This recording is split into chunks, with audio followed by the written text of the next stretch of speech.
Hello. അപ്പോൾ കൊല്ലം explore ചെയ്ത് നമ്മുടെ ഇന്നത്തെ മൂന്നാമത്തെ വ്ളോഗാണിത്. പാർട്ട് 3 ആണ് കേട്ടോ. ഇന്ന് നമ്മൾ വന്നിരിക്കുന്ന ആശ്രമത്തുള്ള നമ്മുടെ ടൈറ്റാനിക് കപ്പൽ കാണാൻ വേണ്ടിയിട്ടാണ്. ഒരുപാട് നേരം ടിക്കറ്റ് നല്ല ക്യൂ ഉണ്ടായിരുന്നു. അപ്പോൾ ക്യൂ ഒക്കെ നിന്നിട്ടാണ് നമുക്ക് ടിക്കറ്റിൻ്റെ പാസ്സൊക്കെ കിട്ടിയിട്ടുണ്ടായിരുന്നത് കേട്ടോ. അപ്പോൾ ഇത് ന്യൂ ഇയർ, അതായത് ക്രിസ്മസ് ന്യൂ ഇയർ ഒരു സമയത്താണ് നമ്മളിത് കാണാൻ വേണ്ടിയിട്ട് പോയിട്ടുണ്ടായിരുന്നത്. DJ അമ്യൂസ്മെൻറ്റ് പ്രസൻസ് ടൈറ്റാനിക് എക്സിബിഷനാണ് ഇവിടെ നടക്കുന്നത് കേട്ടോ. അപ്പോൾ നല്ല രീതിയിൽ തന്നെ അവർ സെറ്റ് ചെയ്ത് വെച്ചിട്ടുണ്ടായിരുന്നു. 113 വർഷങ്ങൾക്ക് ശേഷമാണ് നമ്മുടെ ടൈറ്റാനിക് എങ്ങനെയായിരുന്നു, എന്തൊക്കെയാണ്, കുറേ കാര്യങ്ങൾ ഇതിൽ നിന്ന് മനസ്സിലാക്കാൻ വേണ്ടിയിട്ടുണ്ടായിരുന്നു. അതുകൊണ്ടാണ് മക്കളെയും കൊണ്ട് ഞങ്ങൾ ഈ ഒരു യാത്ര പോയത്. സത്യം പറഞ്ഞാൽ ആദ്യം ഈ ഒരു സെറ്റപ്പ് ഇവിടെ ഉണ്ടെന്ന് അറിഞ്ഞപ്പോൾ ഞാൻ ഒരുപാടൊന്നും എക്സ്പെക്റ്റ് ചെയ്തിട്ടില്ലായിരുന്നു. ടൈറ്റാനിക് കപ്പലുണ്ടെന്നൊക്കെ പറഞ്ഞപ്പോൾ ഒരുപാട് പേര് പറഞ്ഞു വീഡിയോ എടുക്കാൻ പറ്റും, അപ്പോൾ അങ്ങനെയൊക്കെ പറഞ്ഞിട്ടാണ് ഞാൻ ഇങ്ങോട്ടേക്ക് വന്നത് കേട്ടോ. അപ്പം മുകളിലേക്കാണ് ആദ്യം നമ്മൾ പോകുന്നത്. പോയിട്ട് അവിടെ ടൈറ്റാനിക്കിൻ്റെ ഏകദേശം അതിൻ്റെ പുറമേയുള്ള കാര്യങ്ങളൊക്കെ അവരൊന്ന് സെറ്റ് ചെയ്ത് വെച്ചിട്ടുണ്ടായിരുന്നു. അതുപോലൊക്കെ നമുക്ക് ഫീൽ ചെയ്യുന്ന രീതിയിലാണ് അവരുടെ സെറ്റിങ്സ് കാര്യങ്ങളും ഒക്കെ. അപ്പോൾ ഒരുപാട് നേരം ഫോട്ടോസും വീഡിയോസും ഒക്കെ ഇവിടെ എടുക്കാൻ പറ്റുന്ന ഒരു നല്ലൊരു സെറ്റപ്പായിരുന്നു കേട്ടോ. നല്ല കാറ്റും ഉണ്ടായിരുന്നു, മുകൾ ഭാഗം നല്ലതായിരുന്നു. അപ്പോൾ എന്തായാലും 100 രൂപയാണ് ഇവിടെ എൻട്രി പാസ് ഉണ്ടായിരുന്നത്. പക്ഷേ 100 രൂപ കൊടുത്താലും നമുക്ക് അത്യാവശ്യം നല്ല രീതിയിൽ നമുക്ക് എൻജോയ് ചെയ്യാൻ പറ്റിയതായിരുന്നു. നമുക്ക് ഒരുപാട് കാര്യങ്ങൾ മനസ്സിലാക്കാനും നോട്ട്സ് ആണെങ്കിലും ഇപ്പോൾ പഠിക്കുന്ന കുട്ടികൾക്കാണെങ്കിലും ഒക്കെ ഒരുപാട് കാര്യങ്ങൾ പഠിക്കാൻ വേണ്ടിയിട്ട് പറ്റും. ടൈറ്റാനിക്കിനെ കുറിച്ച് കൂടുതൽ അറിയാൻ വേണ്ടി പറ്റുന്ന നല്ലൊരു വിഷ്വൽ ഫീലാണ് നമുക്ക് കിട്ടുന്നത്. ളിൽ നിന്ന് നേരെ ഇറങ്ങുന്നത് ഈ വലിയൊരു ഹാളിലേക്കാണ് കേട്ടോ. കുറച്ച് സ്റ്റെപ്പ് ഇറങ്ങി താഴോട്ട് വരുമ്പോഴാണ് ഈ ഒരു ഹാൾ സെറ്റപ്പ് കൊടുത്തിരുന്നത്. വലിയ ലൈറ്റ് സെറ്റിങ്ങും കാര്യങ്ങളുമായിരുന്നു. കട്ടിംഗ് ഒക്കെ വെച്ചിട്ടുണ്ടായിരുന്നു നമ്മുടെ റോസിൻ്റെയും ജാക്കിൻ്റെയും ഒക്കെ. അപ്പോൾ അവിടെയൊക്കെ ഓരോരുത്തരിൽ നിന്നും ഇങ്ങനെ ഫോട്ടോസൊക്കെ എടുക്കുന്നുണ്ടായിരുന്നു. പിന്നെ കപ്പലിനെ കുറിച്ച് കൂടുതലായിട്ടുള്ള വിശദീകരണങ്ങൾ ഫോട്ടോസിലൂടെ ഒക്കെ അവർ നമ്മൾ കാണിച്ചിട്ടുണ്ടായിരുന്നു. അതൊക്കെ കണ്ടാണ് നമ്മൾ മുന്നോട്ട് പോകുന്നത്. ജാക്കിൻ്റെ ഫോട്ടോയും പിന്നെ അതുപോലെ റോസിൻ്റെ തന്നെ പഴയതും ചെറുപ്പത്തിലുള്ളതും പ്രായമുള്ളതും ആയിട്ടുള്ള കുറേ ഫോട്ടോസും കാര്യങ്ങളൊക്കെ നമ്മളിങ്ങനെ അവർ ഷെയർ ചെയ്യുന്നുണ്ടായിരുന്നു. ടൈറ്റാനിക് കപ്പലിലെ ഡിസൈനർ അലക്സാണ്ടർ കാർലിസ്ലിയുടെ ഒക്കെ ഫോട്ടോസൊക്കെ വെച്ചിട്ടുണ്ടായിരുന്നു കേട്ടോ. നമുക്ക് ഒരുപാട് കാര്യങ്ങളൊക്കെ പറഞ്ഞ് നമുക്ക് മനസ്സിലാക്കി തരുന്ന രീതിയിലായിരുന്നു കേട്ടോ അവരുടെ ആ ഒരു ഫോട്ടോസ് സെക്ഷനും ഒക്കെ കൊടുത്തിട്ടുണ്ടായിരുന്നത്. ടൈറ്റാനിക് ഫിലിമിനെ കുറിച്ചും പിന്നെ അതുപോലെ തന്നെ അതിലെ ഓരോ ഭാഗങ്ങളും ഇതിനകത്ത് ഉൾപ്പെടുത്തിയിട്ടുണ്ടായിരുന്നു കേട്ടോ.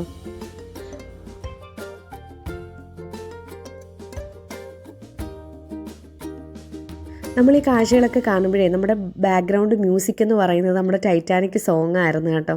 അതുകൊണ്ട് തന്നെ ഭയങ്കരമായിട്ട് നമുക്ക് എൻജോയ് ചെയ്ത് നല്ല ആ ഒരു ടൈറ്റാനിക്കിൻ്റെ ഫീലോടുകൂടി നമുക്ക് ഈ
വെച്ചിരിക്കുന്നത് ഗുണ കേവിലേക്കുള്ളൊരു എൻട്രി ആയിരുന്നു അത് കേട്ടോ. അത് ഞാൻ ഒട്ടും പ്രതീക്ഷിച്ചിട്ടില്ലായിരുന്നു.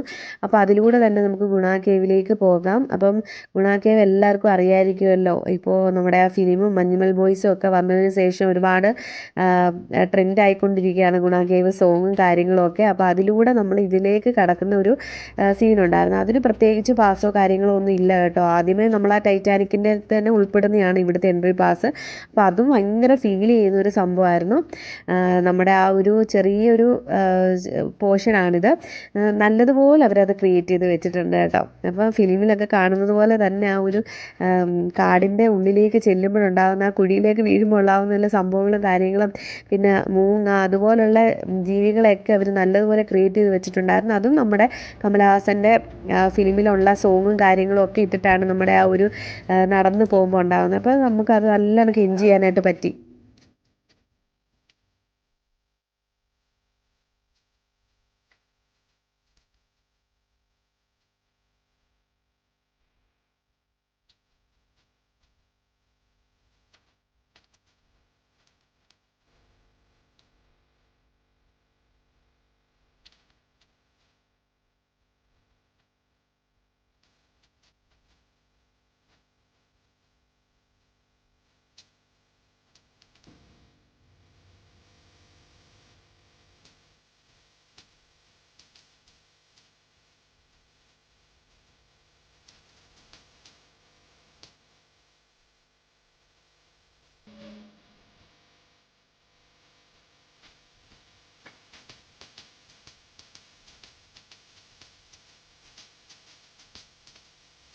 ആശ്രമത്തെ ഈ ഒരു ക്രിയേഷൻസൊക്കെ അടിപൊളിയായിരുന്നു കേട്ടോ. അതുപോലെ ഗുണ കേവ് നല്ലതായിട്ട് എൻജോയ് ചെയ്യാൻ പറ്റി, ടൈറ്റാനിക് എൻജോയ് ചെയ്യാൻ പറ്റി. പിന്നെ അതുപോലെ ഇവിടെ ഗാർഡൻ സെറ്റിങ്സ് ഒക്കെ ഉണ്ടായിരുന്നു, അതൊക്കെ ഞങ്ങൾ എൻജോയ് ചെയ്തു.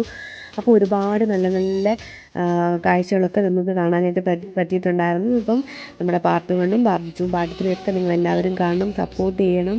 അപ്പോൾ ഇത്രയൊക്കെ ഉള്ളൂ. അതിനുശേഷം എനിക്ക് കുറേ വ്ലോഗൊന്നും എടുക്കാനായിട്ട് പറ്റിയിട്ടുണ്ടായിരുന്നില്ല. അതിൻ്റെ ചെറിയൊരു വ്ലോഗ് ഞാൻ കൊണ്ടുവരുന്നുണ്ട്. അപ്പോൾ താങ്ക് യു ഫോർ വാച്ചിങ്. ഇനിയും സപ്പോർട്ട് ചെയ്യുക. Thank you.